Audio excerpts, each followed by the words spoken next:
Welcome back, everyone, to the Cancel for Maintenance podcast. If this is your first time joining us, we are a show that takes a behind-the-scenes look into the gritty, non-glamorous life of aviation maintenance. We share some laughs, impart some wisdom, all in hopes of giving you that split seconds relief in your day that can hopefully prevent a mishap.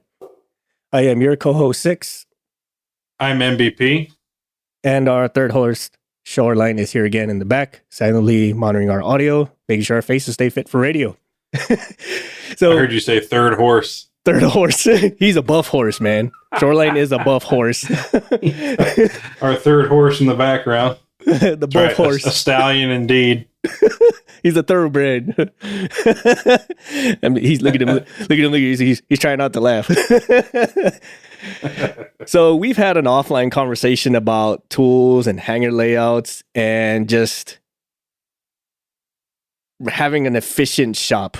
And that was a question that that we bounced back and forth with each other. Like, what makes an efficient hangar setup? And we understand there's like different setups for different types of maintenance, right? Like heavy maintenance versus quick get it in, get it out maintenance. Just park it here for the night maintenance. We get it. But in general, like there's a lot of things that they have in common. And especially like if you don't have to bring your majority of your own tools, because I think that's another thing a lot of first-time AMPs or first-time mechanics kind of struggle with is like, what kind of tools should I bring, or what kind of tools should I set up for my day-to-day tasks? And honestly, that comes with experience. I mean, or you're working with somebody senior, right? So I remember the first time I had to go work AOG stuff, and hey, you're going to be on the road for a week and it can always extend. So set up your travel box that can't be more than 50 pounds with a slew of tools that can do a multitude of jobs. And you just trial and error it, And I had even different sleeves or layers for different jobs. If I was going for engine work, I had a whole tray for that kind of stuff. And then after a while, I just realized that I could use most of the engine stuff on a whole bunch of other things. And you just mix and match and piecemeal together as you go. I mean, that's a pretty staunch limit, or a pretty hard limit, right? Like, cannot be no more than 50 pounds. Well, and that's because we would fly to different locations to fix jets. So, start off, all right, I'm driving to Charlotte, North Carolina, and while I'm in Charlotte, then, you're on a plane to San Francisco tomorrow morning at 6 a.m. Oh, right. So it's got to meet that airline limit of 50 pounds. That's why. Now, if we were driving by van somewhere, obviously you could take a little bit more with you. Right. But that included parts too. Ooh, yeah, you're right. If you knew what you were going for. Yeah, that thing, that was a question I asked you some time ago too, right? Like, especially for guys who are AOG who have to drive to a site. How much do you take, right?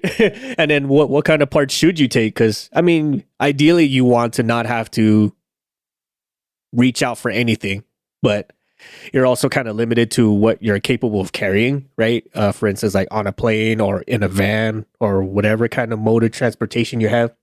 So you kind of don't want to bring too much where it just kind of has the higher chance of it damaging itself. Because let's face it, we've seen some go trucks or on the road vans that just beat up. Just like full disarray, stuff's everywhere. The van looks like it's about maybe 3 seconds from kicking the bucket, Yeah, but it's got tires so bald that DOT wouldn't even legally categorize them as tires anymore. They're more like they're more like skateboard wheels, you know what I mean? Just like NASCAR slicks. Just smooth as ice, You can actually on a rainy day you can see your reflection in them. Ooh. That's pretty bad.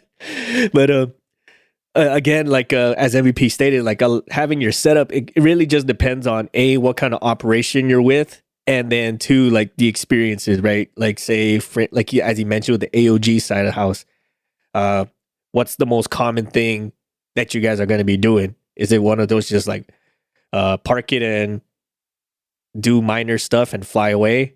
Like flyaway kits, I think we've mentioned some episodes ago, where it's just like minor stuff. Like I think we mentioned light bulbs.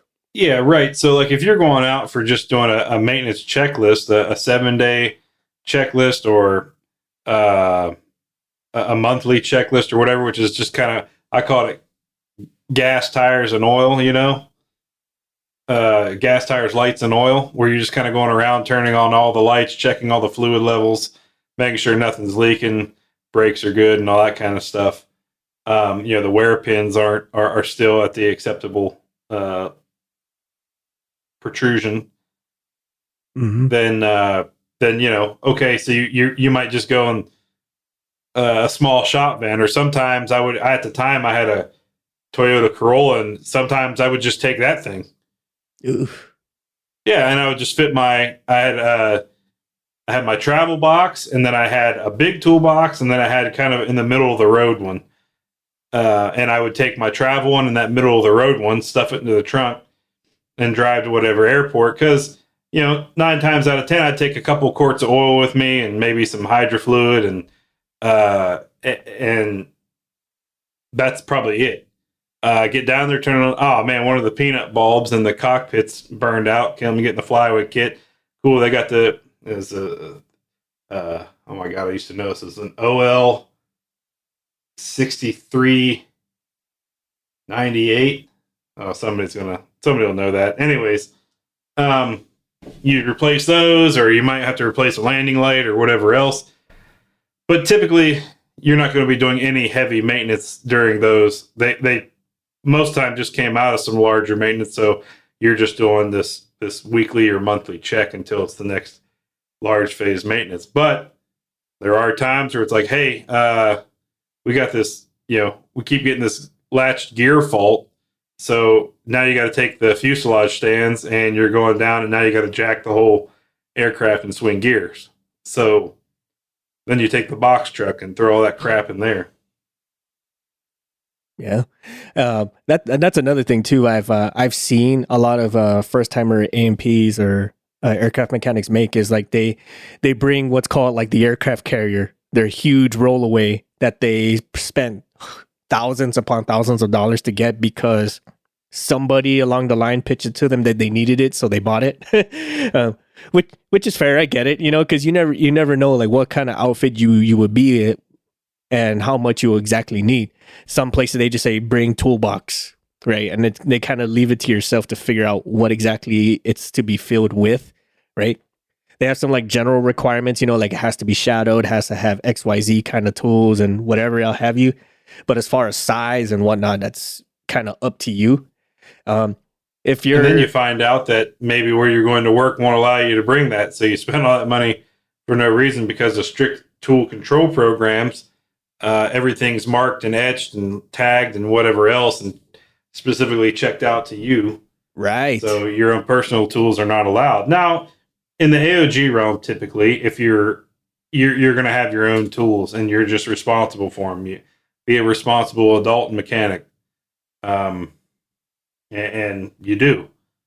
But what's so interesting is I'm guilty of it, right? I think we all are spending enormous amounts of money on tools that maybe we use one time. Mm-hmm. And then we learn that really we can do, with $100, $200, I'm being cheap here. With $500 worth of tools, we can do the same, if not more work than somebody who spent $2,000 on tools. Right. And that's just your skill set that makes that work. And eventually you get there, right? I mean, I got there myself where I had all those fancy tools, but then I learned that I just use the same ones over and over for a slew of things. And that's just how it goes. Yep. And so you have those tools you spent so much money on, and Kool-Aid would always get mad. Oh my God, do you really need it? Well, I bought it because I had to do this one job. And I might not use it today, tomorrow, even this year. But at some point, it's going to come up again, and I'm going to be glad that I had the right tool to do the job. Right. And maybe this is me too, because whenever I spend heavy money on a high quality tool, right, or any kind of high quality equipment, I'm almost skittish to use it. Like if I got a not so expensive one that does relatively the same thing, I'm gonna beat the shit out of that thing until it run it so far into the dirt that I just have to use the high speed one. But maybe that's just me. It's excuse me. It's maybe that's the thing, because I spent so much money on it and it's shiny and I like to keep it shiny. Maybe that's just me. But that'd be a good example of having an efficient toolbox, is like having tools that can do multiple things, right? Like you can use it for more than one job. And I mean, like MVP gave an example, is like having something that can do at least 2 or 3 different things, maybe multi-tools, or like vice grips even, or flashlights that don't die right away. You know what I mean? Like, that's one thing to all you out there: invest in a good headlamp. Yes, that's all I can tell you. Invest in a good headlamp. Yes, I've seen some nowadays, man. Like it's almost like a sweatband, right? It spans like the full width of your forehead, and this thing freaking lights up everything within, like, I don't know, a 3-foot radius, just like bright. I don't know, maybe like about 600 or 1,000 some lumens or something like that. It's powerful stuff, and like it's so bright it's almost unworkable, because everything is just like reflecting back at you, and it's just bright as shit. Especially if it's like on white paint or unfinished. I forget that undercoating of paint that they put on almost every airframe. But prior to them actually putting that on, everything's like this primer white, and so when you shine light at it, it just like shines back at you, as almost as intense as the light going towards it. It's pretty bad. And again, man, like with toolboxes itself, I mean, we kind of made this joke about not bringing in the aircraft carrier. I mean, sometimes if you got the money to blow it and your outfit needs it, by all means, bring the aircraft carrier. But if you know for a fact that you're going to be going to this kind of outfit and a lot of it is line style maintenance, maybe you don't need the aircraft carrier. What I mean is like the 6 or 10,000 plus piece tool set. You know what I mean? It has like 5 of everything. Like I remember this one rollaway. Shit, man, I think it took like 2 people to push this thing because it was so damn heavy.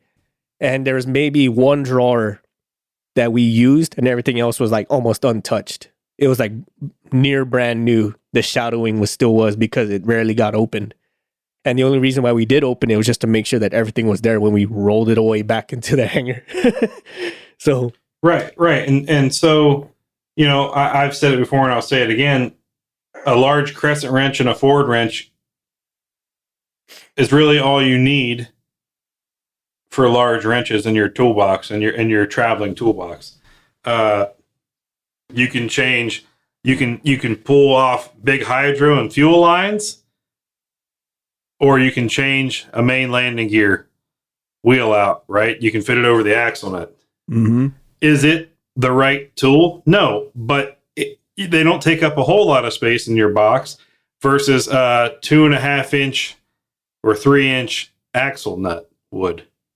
Yep. Right. And then the attachments, then breaker bar that go with that. So that, those kind of things. And then a 1/4 inch dog bone, and then shave it down thin. So for engine work, that and an electric ratchet, I'll never do another engine change without them.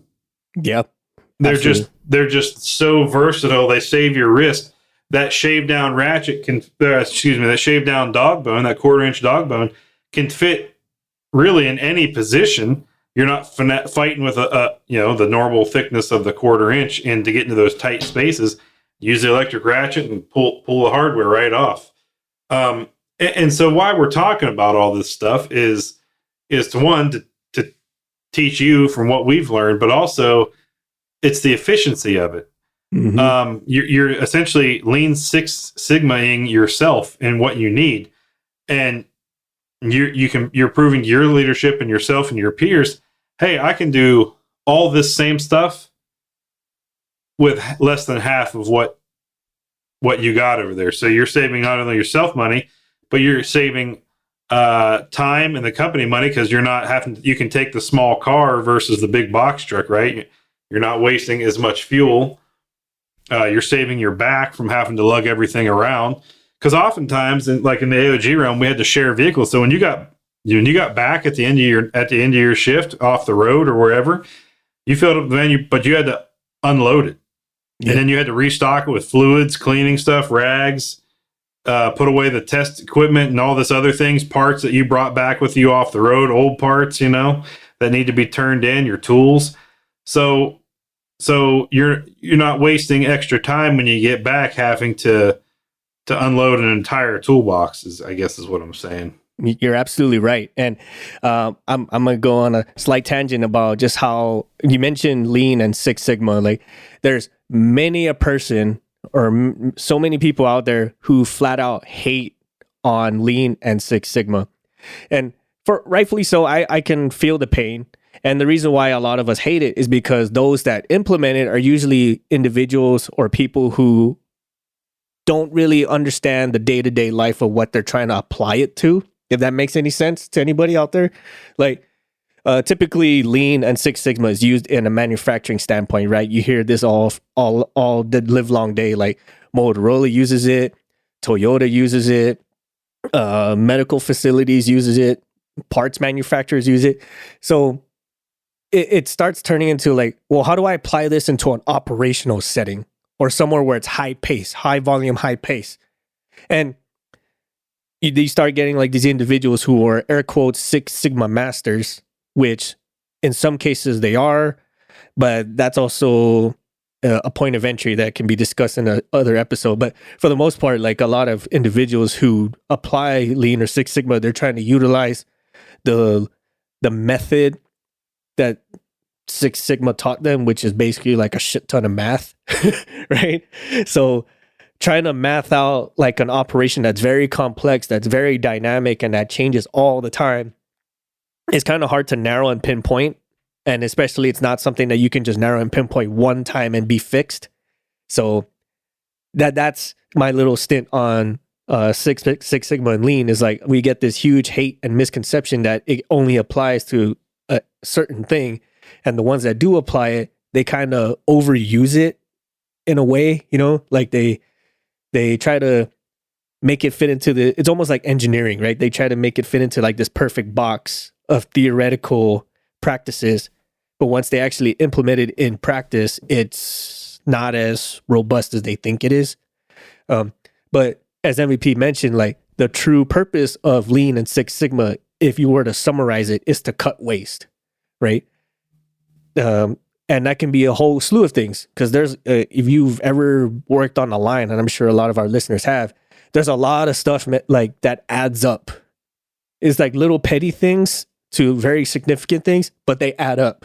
Like having to wait in line to check out your tools if you work in a place that doesn't allow you to bring personal tools, or they have a parts facility or a parts holding area that's well across the flight line from where your task is at.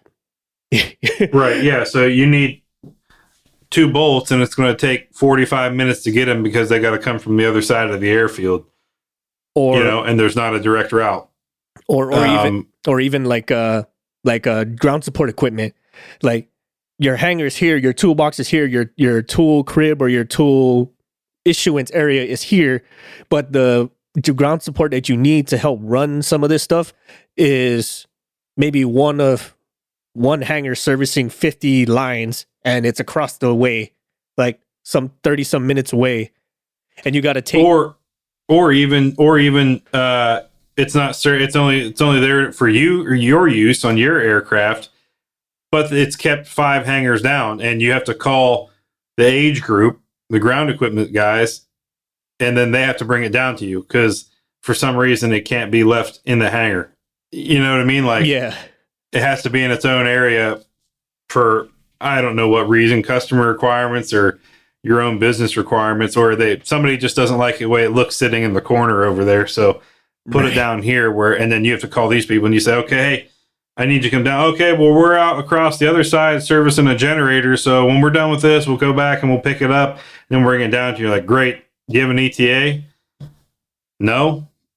Awesome. So, what's the biggest waste I think we as maintainers experience is time. Mm-hmm. And we've talked about this before, but we're always pressured for time. There's always a schedule. There's always a flight. There's always a due by, and those little things like Six was saying, just add up. And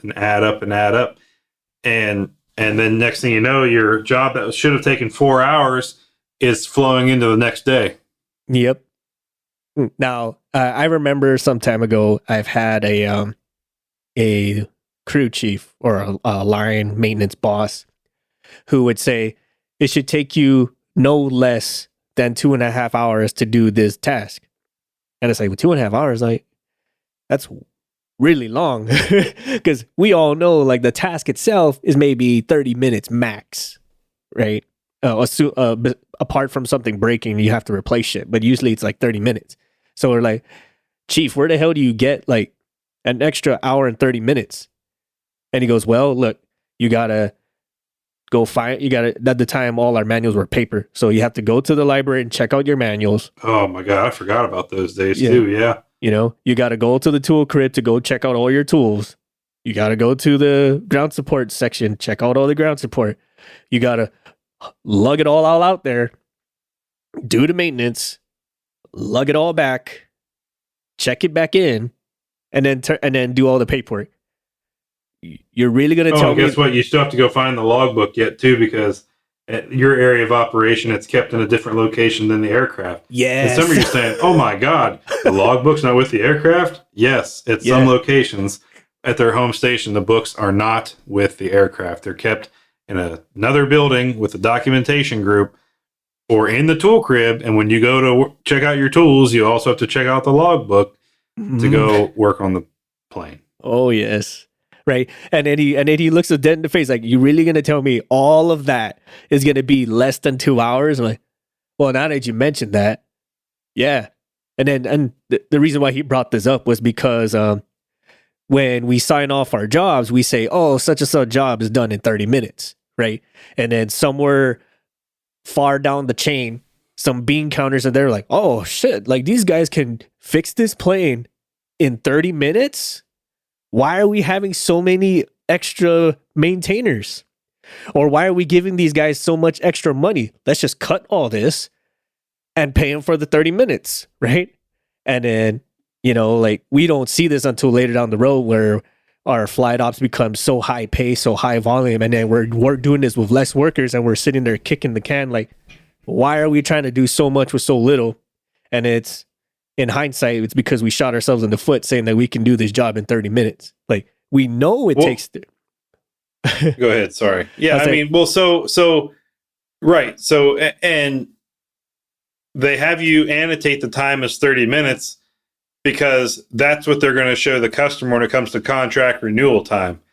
True. However, in the contracts, there's other stipulations in there, such as... cost reimbursable type contracts, right? Where you go, it's going to take this long to do the maintenance. Boom, we got the bid. And here's all the other charges because we're operating under your standards. And with that, we have to keep everything in different locations. So it takes longer, right? Those are those, That's true. Know. Yeah, you're right. The time's tracked for money purposes. Hey, we can bid lower because our maintenance times are only this much. And then what they do is they hide those other times, like running around, getting logbooks, checking out tools, filling up the van, traveling to there. All those things go under a different pot of money, which is ultimately billed to the customer, but it's under a different name. True. You're right. But when it comes down to contract negotiation for maintenance, the maintenance hands-on hours are what counts. That's just true. A little more than maybe you guys wanted to know, but that's ultimately, at least in my experience, is why it's done that way.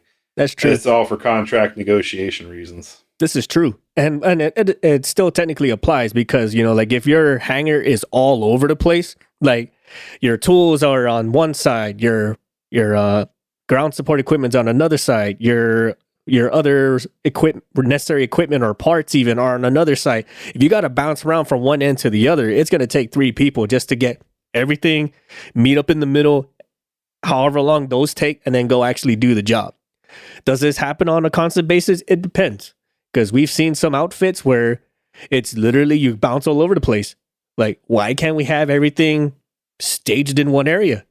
And usually the typical answer is because, like, whoa, we didn't actually plan for that when we first set this place up. Okay, can we do something about that? Yeah, but that costs money. Cool.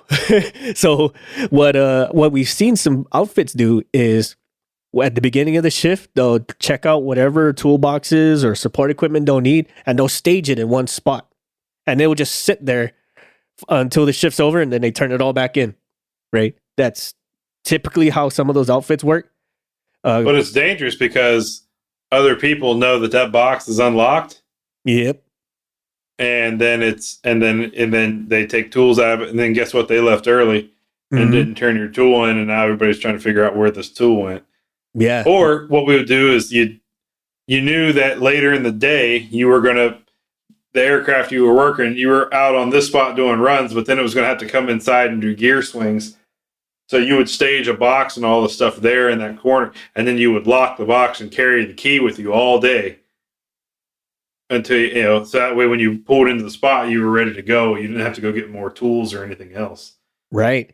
Now, in another efficient hangar, probably the most efficient hangar I've worked in, and, we had 2 aircraft in there at the time, and we had electronic toolboxes. So you had to use your badge, right? Your employee badge to scan it on the toolbox, and then it would unlock itself because it recognized you. And then it would unlock, and you would get in there and open up and take out whatever tools you had. But then it would also, when you close the drawer, it would register what was missing and assign that tool to your name because you were the last one in there. So, and then when you would close the box, you would hit done, and it would lock itself. And then you were on your way, and the next person would come and have to do the same thing. We also had a tool cage, so we didn't have a tool crib with tool crib attendants and a line you had to stand in. You literally walked to the cage, scan your badge, and it was a 2-door system, right? So it would unlock the first door you'd step in, that door would close behind you. It would scan again and then give you a green light and then open you up into the cage. And then vice versa on the way out. And let's say for some reason it didn't register whatever tool you had, or let's say, you put something in your pocket. It would lock you in that small between doors section and give you a notification like, unauthorized tool or tool not whatever, and it would lock you in there. And your supervisor would have to come like, oh, you forgot to put this back, or you took this and you didn't mark it as such. So it was really kind of efficient that way because you could just get the tools that you needed and you could in and out of the cage, and it was assigned to you. And at the end of the day, you're like, all right, and the supervisor would have to come around and clear the screens. Okay, nobody from my shift's on here. Boom, we're good to go. And there was like an electronic signature, right? And it would record that. Mm-hmm. Supervisor recorded that he checked that all tools were in for their shift, and you're on your way. And then within the same hangar, we had the parts room. So then, if you needed parts, you literally just walked, 20 yards the other direction, and you were at the tool, at the tool. We've been saying tool a lot today. At the parts room, and you could get your parts. And then we also had like all the carbon fiber materials and stuff on racks there. We had all the resins right there in the corner. Like we had this whole layup area set up. We had engineering sitting right there on the floor with us. So if you had a problem, you walked over to their desk. I need you at the plane now. You weren't sending an email and waiting for whenever they decided to respond. Yep. That was probably the most efficient hangar I've ever worked in. You had one corner where it was all like metal working equipment. We had welders, plasma cutters, grinders, saws. We had a carbon fiber corner where like a big dust booth where you go in there and cut composites, and it had ventilation and all sorts of stuff like that. The age group was in another corner of the hangar. This is a big hangar, mind you, but we were packed in. Everything was packed in tight, but everything was there. So you just walked over, or you could just even yell, "Hey, I need the bottle jack." All right, bring it over, and you're right there. Harnesses were hanging on the cages above our desk, like our we call it the bullpen, but like where the maintainers sat and did their paperwork and stuff. We had our harnesses hanging right there, and then safety would come around and do their inspections there. They wouldn't take them away. They would come there and do them, replace them right there in the spot if needed to, and you could put on your harnesses to get up. It was super efficient. That sounds actually really nice. I think it sounds almost verbatim some of the experiences I had with probably some of the most efficient hangars I've been in. The most efficient one I had didn't have the electronic toolboxes where it scans stuff, but they set up everything where it almost looked like a pair of two L's, right? Like picture two uppercase L's, a smaller one that's closest to the airplane, and then a larger one that was like just behind that L, and it was like a little corridor almost. And all the essential toolboxes you would need, like essential toolboxes, PPE was in that first L. So, and it was right by the plane. So whatever you needed was just right in that general area. And then behind it was any like consumables or other safety equipment you might need, like earplugs, Clecos and shit like that. It was all behind that initial L. And then just behind that second L was like a row of desks, and that was either your shift leads, your on-site engineers or on-shift engineers, parts runners, supply chain peoples, all that stuff. It was all in a straight line. So like it was almost like an assembly line of how things you needed as you needed were there.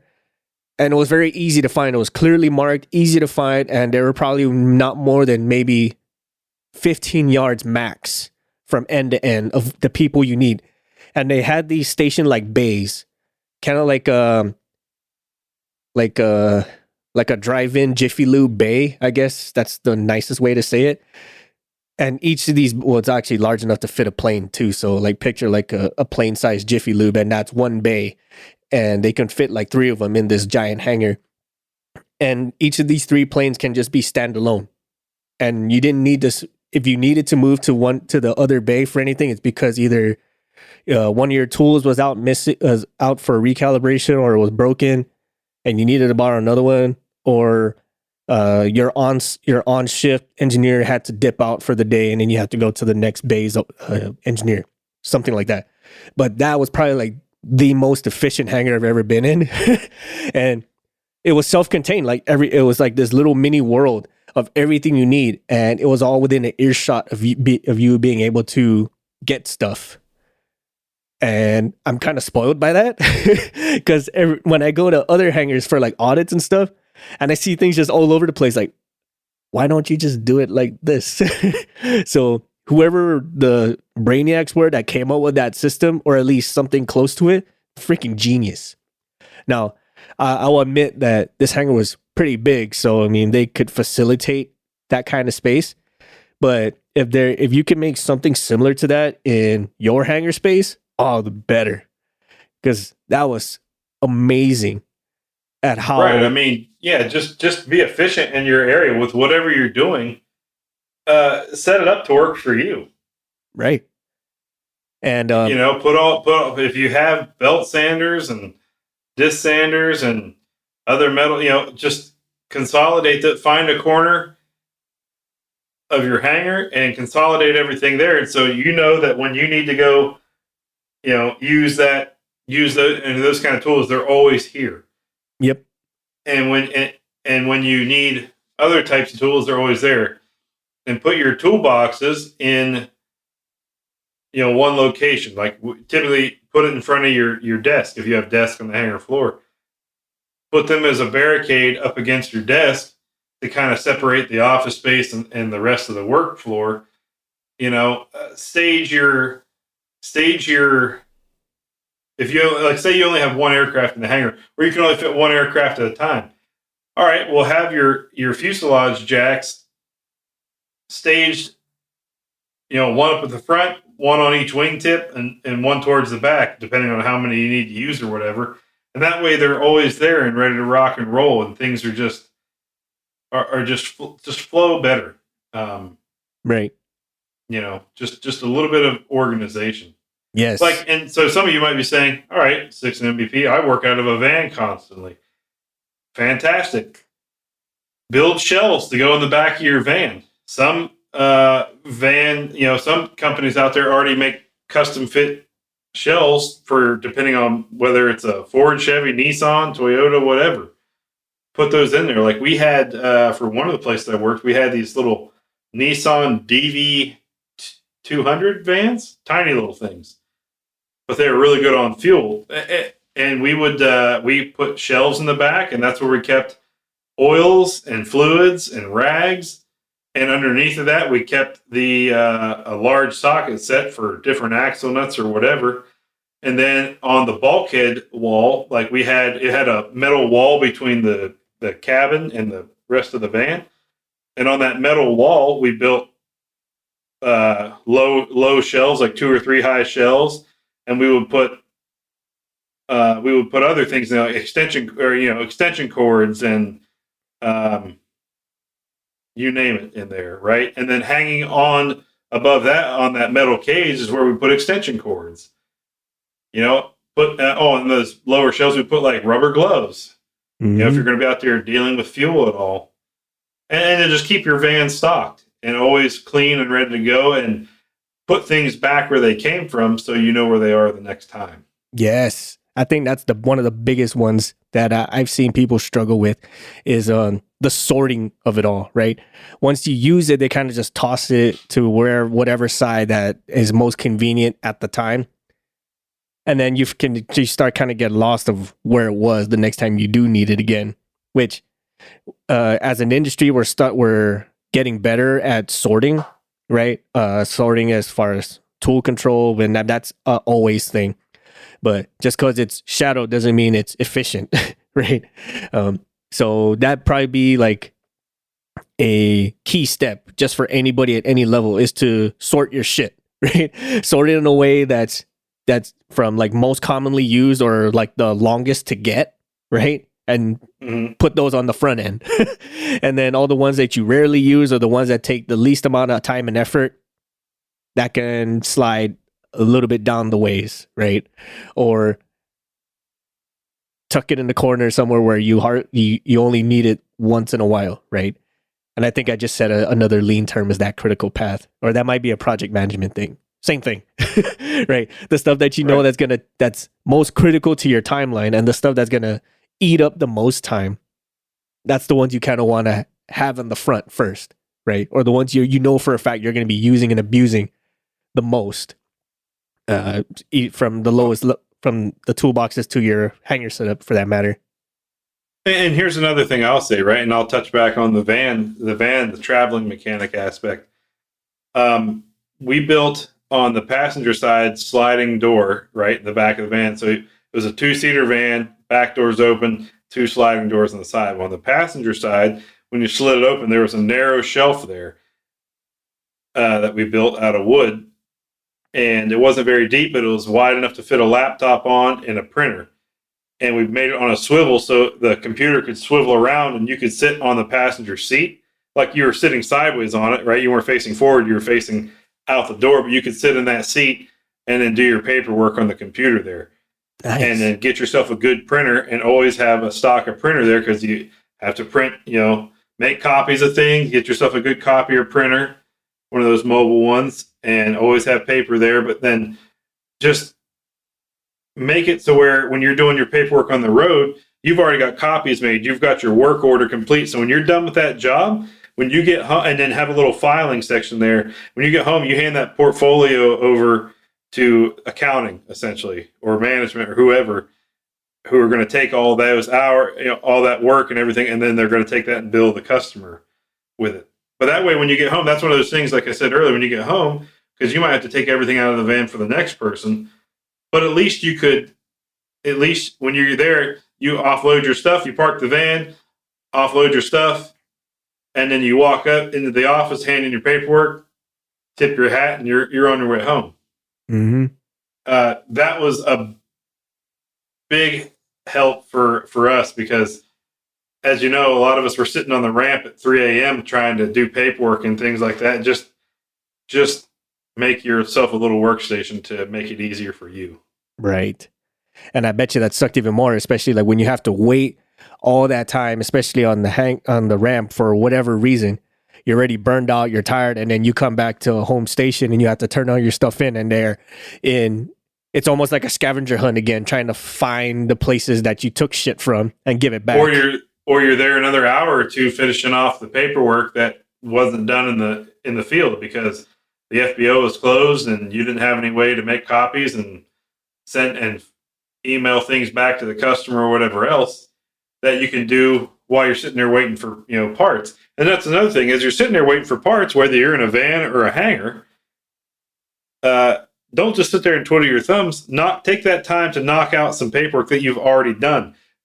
Start your pass down for your next guy. Do these things. Keep a running tally. Don't wait to the last minute because you always forget stuff. Oh, it's yes. inevitable. Oh, yes. So just like we're talking efficiencies at the hangar, be efficient in your process and how you approach your day. Oh, yes. I listened to a speech earlier today, actually, from a former Navy SEAL, and he was a breacher.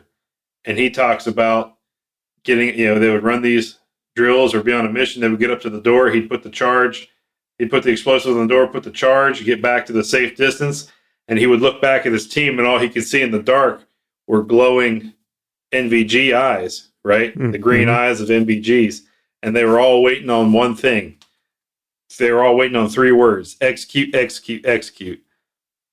And I think that's something, I'm guilty of it too, that we don't do on a daily basis. Yeah, we get up and we go do our jobs, but we don't execute our jobs. We don't make it the best that it could be. We don't make it work for us. We don't, it's just those little extra things. And you might say, man, well, the company should do that for me. Yeah, well, they're not. That's just the way it is. They've given you the tools, but it's up to you to make it work for you. Mm-hmm. So execute, be efficient in how you approach things. It's tough, I know, but try to, as you're driving to the plane or whatever else in your morning meeting, try to get a plan of attack. Okay. Some people, they just go straight to the plane. All right, what's wrong with it? Oh, this. Well, yeah, we just talked about in the meeting. What the fuck are you doing? Oh, yeah, okay, now I got to drive all the way back and start getting tools and stuff. Why didn't you get the tools before you got out there? So when you got out there, you could have just started working. Well, I just wanted to go make sure and go through the logbook. Oh, you're pissing away time is what you're doing, Yes.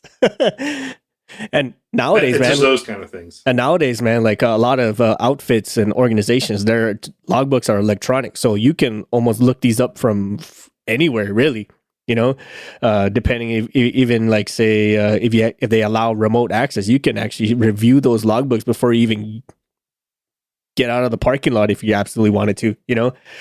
I mean that's a little extreme, but there are ways where like you can, especially how digital everything's going, you can review everything you need paperwork wise before you even step out of the shop, and then if you have your toolboxes lined up, if you have your setup lined up just right, it's almost like a conveyor belt of steps. You step out, everything's right there. You grab it, you hop in the van or you hop in the truck or whatever it is you need to get to the plane. You roll out there and you're in the swing of things.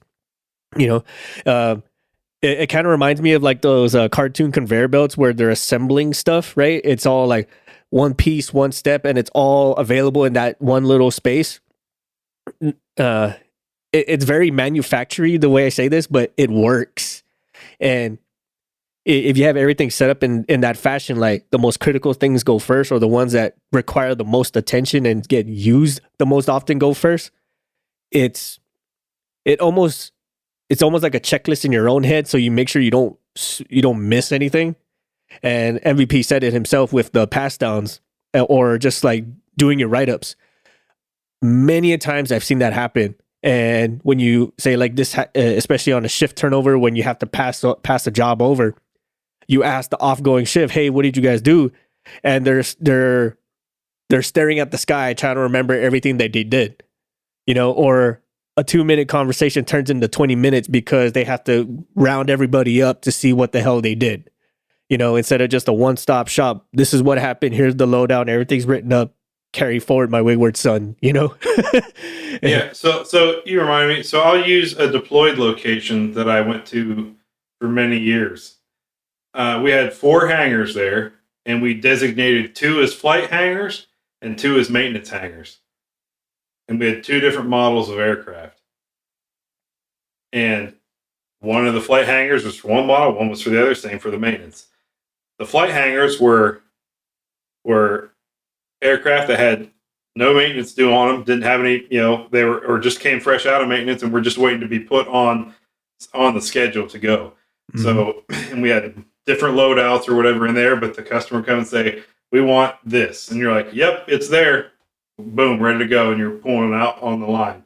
But in the maintenance hangars in there, we took all the parts for one specific model and everything that we would use for that particular model, and we put it in that hangar. Same for the other. So, and then all the common things we would use, we put like, for certain maintenance events that happened very often, we would put all those things right up front because we were going to be in those the most. Mm-hmm. Same with like oil drain pans and all that stuff, funnels. It was all, we always had it staged and ready to go. Yep. But where I want you guys to start thinking about it is, hey, especially in the ops environment, hey, 6 is on day shift and he's got this helo up, and we know that when it lands, it's due some type of gearbox maintenance. Okay, well that entails these amount of parts. So what 6 does is while that thing's in the air, after he launches it, he goes and stages all those parts. And he gets all the parts cards, and he goes in and he starts the paperwork. Doesn't finish it, but he preloads part numbers and serial numbers and stuff in the electronic book. And then me, MVP, shows up, and we're doing our pass down. We're walking around. He says, "Hey, come out to the hangar. Look, here's the book. I've got these things preloaded. All you guys will have to do is say complied with, sign your names. Here's all the parts staged. I've got these things pre-lubed. I've got these things done, whatever." So I'll use what I did, right? So like, let's say we had a 400-hour change on one of the aircraft, and that entailed, replacing fuel nozzles and filters for fuel and oil, and some other airline filters. And then oftentimes we would sync that up with like actuator changes or whatever else, other components that are timed up. So I would look in the logbook and say, okay, we have this maintenance coming up. So I would go out and pull all the parts out and put it on a cart, a little rollaway cart. I would even go so far as to take all the new hardware for that and put anti-seize on them. Same thing with like the spark plugs. I would gap them and pre-anti-seize them and have them staged. The oil cans, I would pre-open and put a rubber glove over top of them to keep them clean. Or oil bottles, I'd cut the seal out of the top, put the cap back on. And I would take all those part cards and preload everything into the forms.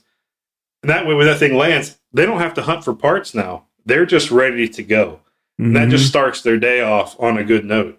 They come in, they're like, "Oh my God, we got an engine change right away? Holy cow." "Yeah, but don't worry about it. I got the engine already staged in the back. It's on the crane.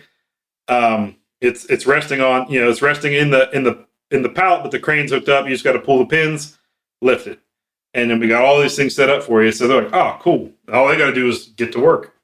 Yep. When it lands. Just things like that, right? Look, it's that planning ahead, that reducing waste of time. Mm-hmm. Because you were efficient with your time when you had some downtime. And then the same thing, you would come in the next day and guess what's sitting there waiting for you? Your stuff was already set up, Yep. It helps a lot. It's those little things like that Six had mentioned earlier that can really reduce the most amount of waste, which in my opinion that we see as maintainers is time. Yes. And those, those type of practice are a freaking godsend. I freaking love those things, especially when all that is set out or in a sense kitted out for you. Like it's all just sitting and waiting in one neat little kit. Because some maintenance, they have their own install kits or they have their own like little boxes and stuff, but it's all kind of just scattered in. It's like in a shipping box, and it's all just scattered in little plastic bags or whatever the hell it may be. But have it all just set up and ready to go. Those are the best, because now you don't have to worry about stuff. You just roll, as MVP said, you just roll right into the job, do the job however long it takes, however painful it is, and roll out. Best thing ever. And this applies at every level. That's the fun part. Whether it's you setting up your own personal toolbox, whether it's setting up your shops or your outfits toolbox, your van, your flyaway kit, brand new hangar, never been set up before, all that, it plays at every single level, right? And that's the kind of the mindset that we want to really push here is, right, don't just react. Don't just wait for stuff to happen and then you have to respond. If you're dictating how things are responding, like you're the one in control, things roll by so much smoother. Well, the stuff that we can't control, let's just say that, right? Because especially with the aviation industry, like some things are just reactionary. It's just the nature of the beast. But what little we can control, let's use that to the best of our ability. And MVP just gave probably like one of the best examples ever. And I absolutely love it. Those are the ones I love coming to work for. It's already a shit time having to, however little sleep you got, or if you had a rough shift the day prior and you already know you're in for some craziness, but knowing that at least some of the work's already been eliminated, or at least the tedious work has been eliminated, best thing ever. Yeah, and it could even be something as simple as like, oh, hey, we went and filled up the fuel trucks, or we took all the support equipment, the tugs and all that, and we went over to the fuel farm and filled them up. Oh, those are the best. Oh, sweet. Yeah, well, we had some time. We know it's a pain in the ass to do it at night, so we did this. Or I know you guys have got a busy schedule tomorrow during the day, and you don't need to waste any time pulling a tug or whatever off the line to go put fuel in it. So we did all those things, and that's just being efficient. That's helping you, help your peers, help the overall program. Yes, it's just efficiency. I love it. So we covered a lot. We talked about tools, we talked about hangar setups, we talked about being on the road, just overall efficiency in general between ourselves and shop practices. It's a lot to take in, but you know, like if there's anything that we've had in common is like we're trying to give back time that you're already in desperate need of. Right? Anything else you'd like to add to any of this, MVP?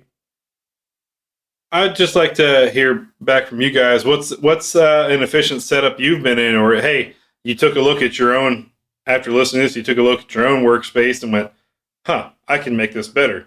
What did you do to make it better? Maybe we can all learn something from one another. I implore you to all go look at your tools right now. Especially if you have your own tools, you work in an environment where you use your own tools and you travel.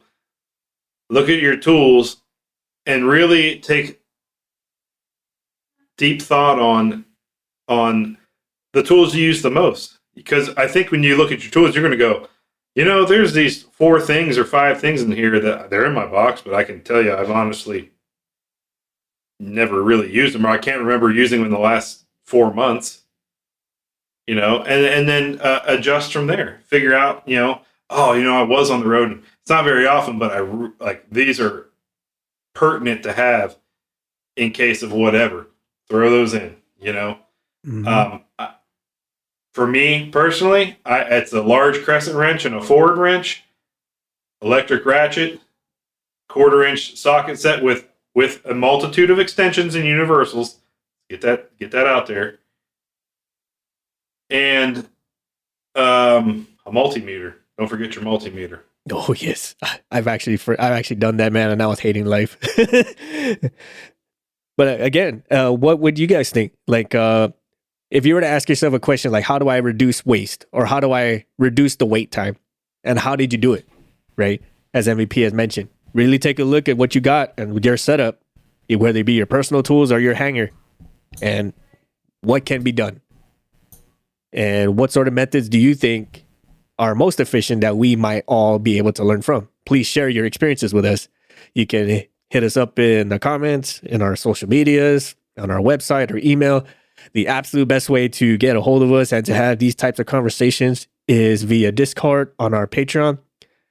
That we've had all sorts of conversations like this where we're literally learning from each other and some things that we never even thought of. And that's the kind of stuff that helps us progress as mechanics, as efficient people, as decent human beings. Yeah, but by all means, please let us know. Let us give us your feedback so we can all grow and learn together and be better at our jobs and making things work to keep planes in the air and not have any mishaps.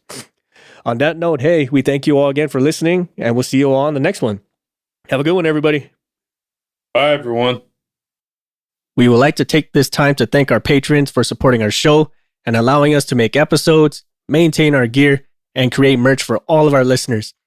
With special thanks to Erica Lamont, Chris Hawkins, Eric Shaw, Dan Schubert, Ryan Frushauer, Kyle Keir, Mike Sherwood, Caleb Stockhill, and Jennifer Brofer. Thank you all so much for your support and patronage. If you like our show, please support us on Patreon. You'll receive awesome perks like access to our private Discord, discounts and early access to our merch, first glimpse of our comics and other projects, and so much more. You can further support us and show off your prowess as an aircraft specialist by visiting our shop at cancelformaintenance.com. If you like classy or rugged watches, visit our affiliate Rockwell Time at rockwelltime.com. Use the code CX4MX to save 10% off your total order. If you have suggestions for the show or you'd like to be a guest on the show, send us a line on our contact us section at cancelformaintenance.com and we'll do what we can to get both your ideas and yourself on the show. Please support us on social media like Facebook at Cancel for Maintenance, Instagram at CANX for Maintenance Podcast, or Twitter at CXMX Podcast. Please check out our new comic series on the Tapas app. Like, share, subscribe, and comment on our comics. Let us know what you think. Thank you all so much for your support and listenership, and we will catch you all next time.